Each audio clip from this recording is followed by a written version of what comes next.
हर शख़्स वरी कहाणी आहे जॾहिं जंहिंसां कचहरी थिए थी।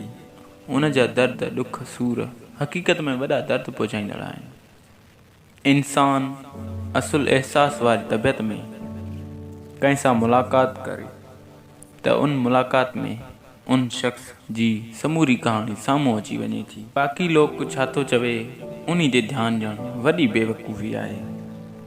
निगत नाज़ पंहिंजे नंढपण में वॾियूं तकलीफ़ूं सटियूं ऐं जॾहिं हूअ अॼु पंहिंजी ज़िंदगी जूं ज़ंजीरूं तोड़े अॻिते वधी रही आहे, सच पुछो उहे अञा वधीक तकलीफ़ वारियूं आहिनि।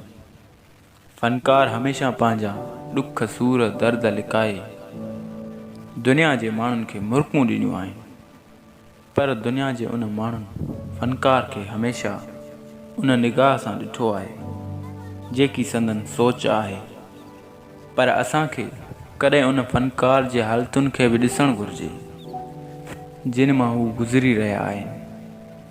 हू राति जे ऊंदाहिनि में पंहिंजा मासूम अकेला छॾे कंहिं ॾूरे इलाइक़े में वञी उन्हनि माण्हुनि जे इलाइक़े खे चहिरे ते मुर्कूं ॾियनि था जेकी आख़िर में पंहिंजी ज़िंदगी जा सुख गुज़ारण लाइ मुख़्तलिफ़ बीमारियुनि में बिस्तरे ते घारनि था।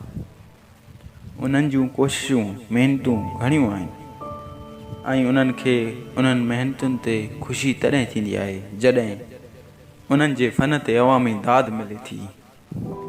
वॾा फ़नकार त हमेशह वॾा आहिनि, पर नंढड़ा फ़नकार तॾहिं मायूस थींदा आहिनि जॾहिं उन्हनि खे का मोट नाहे मिलंदी या उन्हनि मथां ग़लति सोचूं मथां आंदियूं वेंदियूं आहिनि। मुंहिंजी दुआ आहे निगत नाज़ लाइ शाल सदाईं ख़ुशि आबाद रहे, हमेशह पंहिंजे फ़न में कामयाबी माणे